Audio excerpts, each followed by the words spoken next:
Hello friends, जय माताजी। આજે હું બનાવી રહી છું ઓછા તેલમાં લીલી મકાઈના ટીકડી ભજીયા। તો આજે હું તમને ઓછા તેલમાં લીલી મકાઈના ટીકડી ભજીયા કેવી રીતે બનાવાય તેની રેસીપી આપીશ। તો ચાલો બનાવીએ આજે આપણે લીલી મકાઈના ભજીયા।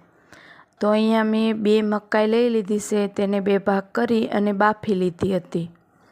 તો આવી રીતે આપણે મકાઈ બાફી લઈશું અને પછી તેને આપણે દાણા કાઢી લઈશું। તો અહીંયા મેં 1 મકાઈના દાણા કાઢી લીધા છે અને તેને હું ક્રશ કરી લઈશ મિક્સર જારમાં। તો અહીંયા મેં 1 મકાઈના દાણાને ક્રશ કરી લીધા છે અને 1 મકાઈના દાણાને આખા રાખ્યા છે। તો તમે જોઈ શકો છો। હવે તેનો આપણે બેટર બનાવશું। તો તે ક્રશ કરેલી મકાઈમાં મેં થોડુંક પાણી નાખી દીધું છે, જે મિક્સર જારમાં નાખીને નાખ્યું હતું। એમાં આપણા 1 મકાઈના દાણા નાખી દઈશું। અત્યારે આ લીલી મકાઈ ચોમાસામાં હોય તો બહુ મસ્ત લાગે છે આ ટીકડી ભજીયા। એમાં મેં મીડિયમ સાઇઝની 2 ડુંગળી કટિંગ કરી અને નાખી દીધી છે। તે ચોપરમાં એકદમ ઝીણી કટિંગ કરેલી છે। હવે આપણે એમાં મસાલા કરી લઈશું। મસાલામાં મેં અહીંયા સાળી અને 1 વાટકી ચણાનો લોટ લઈ લીધો હતો। તમારે સાળીને લેવાથી તે એકદમ એમાં ગઠ્ઠા હોય તે નીકળી જાય છે અને મસ્ત બની જાય છે। અને અડધી વાટકી મેં અહીંયા ચોખાનો લોટ લીધેલો છે। અડધી વાટકી ધાણા લીધેલા છે। આ ભજીયામાં બિલકુલ તેલ નથી આવતું અને એકદમ મસ્ત બને છે। અને ઉપરથી મેં આદુ લસણ મરચીની પેસ્ટ નાખી દીધી છે। થોડુંક આમચૂર પાવડર નાખ્યું છે। તમારે ગરમ મસાલો નાખવો હોય તો પણ નાખી શકો છો। થોડુંક મીઠું નાખી દીધું છે, અડધી ચમચી સ્વાદ મુજબ, કેમ કે આપણે મકાઈ બફાયેલી હતી તેમાં મીઠું હતું જ તે। અને અડધી ચમચી લીંબુનો રસ નાખી દીધું છે।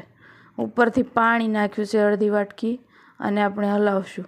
જેમ જેમ આપણે પાણી ઓછું લાગતું જાય તેમ તેમ આપણે નાખતા જઈશું અને બેટર બનાવતા જઈશું। તો આવી રીતે આપણે પાણી નાખતા જઈશું અને બેટર બનાવતા જઈશું। આમાં નથી સોડા નાખવાના કે નથી ઈનો નાખવાનું, આપણે બિલકુલ એમનામ જ બનાવવાના છે।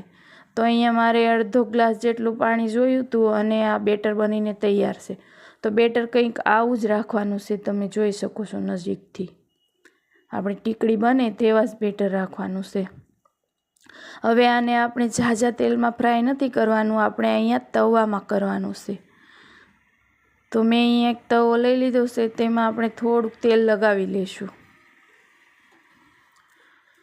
આપણે તેલમાં તળી અને નથી બનાવવાના, આપણે અહીંયા ઓછા તેલમાં જ બનાવવાના છે। તો હવે આપણે આવી રીતે ટીકડી પાડી લઈશું।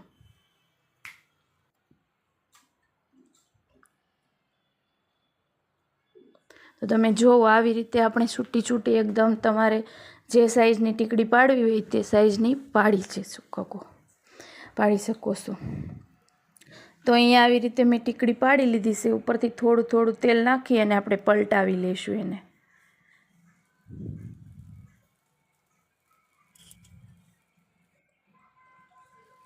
તો અહીંયા 2 મિનિટ સુધી પાકવા દઈશું એટલે ટીકડી આપણી એકદમ મસ્ત પાકીને તૈયાર થઈ જશે।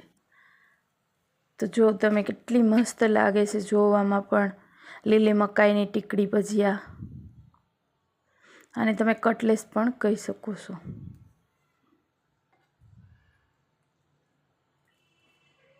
લીલી મકાઈ અત્યારે સારી મળે, વિટામિનથી ભરપૂર। તો જો તમે આવી કંઈક ટીકડી ભજીયા બનીને તૈયાર છે। આવી રીતે આપણે બધા જ ટીકડી ભજીયા બનાવી લઈશું।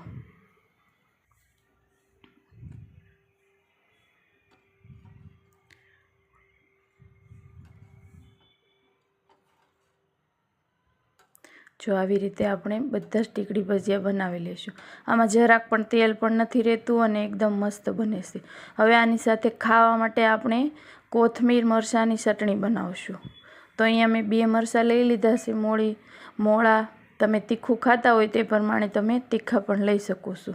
એમાં થોડાક ધાણા નાખી દઈશું આપણે, થોડુંક મીઠું નાખી દઈશું, થોડીક ખાંડ નાખી દઈશું અને અડધું લીંબુનો ફાડાનો રસ। જેમાં આપણે કટલેસ બનાવી હતી એ એક ઉમેરી દઈશું, એટલે ખૂબ જ મસ્ત ટેસ્ટી ચટણી બનશે. અને એમાં થોડુંક પાણી નાખી દઈશું. તો જો ચટણી કેટલી મસ્ત બનીને તૈયાર છે, જે આપણી ટીકડીને બેલેન્સ કરવા માટે એકદમ મસ્ત ચટણી છે.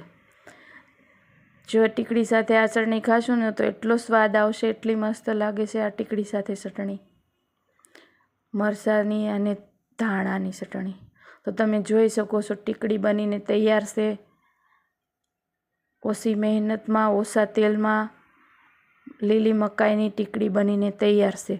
તો તમને મારી આ ટીકડી ભજીયાની રેસીપી પસંદ આવી હોય તો લાઇક, શેર એન્ડ સબસ્ક્રાઈબ કરવાનું ભૂલતા નહીં. જય માતાજી.